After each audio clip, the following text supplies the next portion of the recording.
je voudrais bien mais je peux point. Hein, j'ai très envie de choses différentes dans ma vie, j'ai très envie de changer de job et pourtant ça fait 10 ans que j'y suis.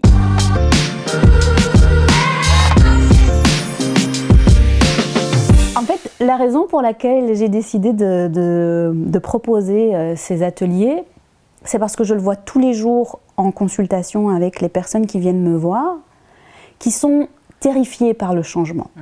Pourtant, il n'y a rien de plus constant que le changement.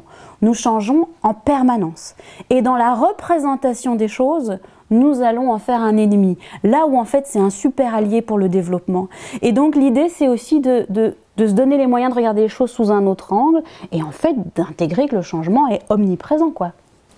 Qu'est-ce qui peut me donner envie de changer? Plein de choses.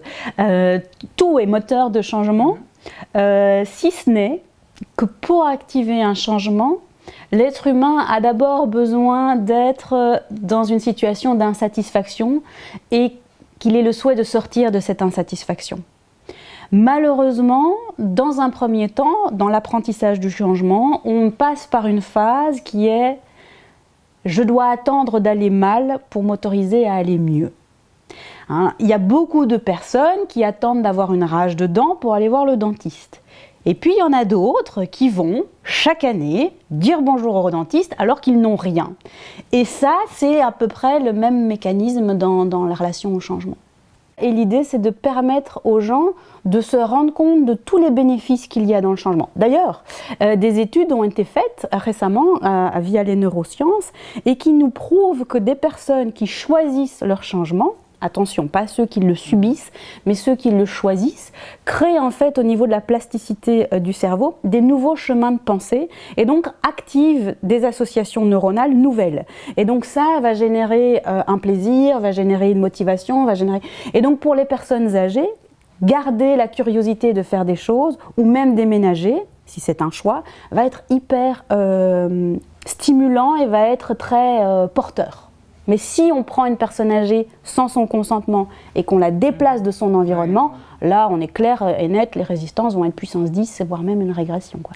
Donc il y a deux éléments intéressants, c'est la notion de résistance, je pense que ça parle à tout un chacun, et c'est finalement quand on doit subir ce changement. Oui.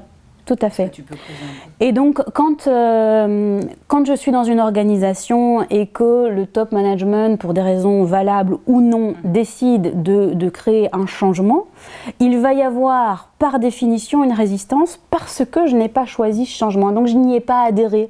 Et c'est là où nos 3 niveaux de résistance vont rentrer en jeu. Alors je ne vais pas les dévoiler ici, sinon on va aller trop loin.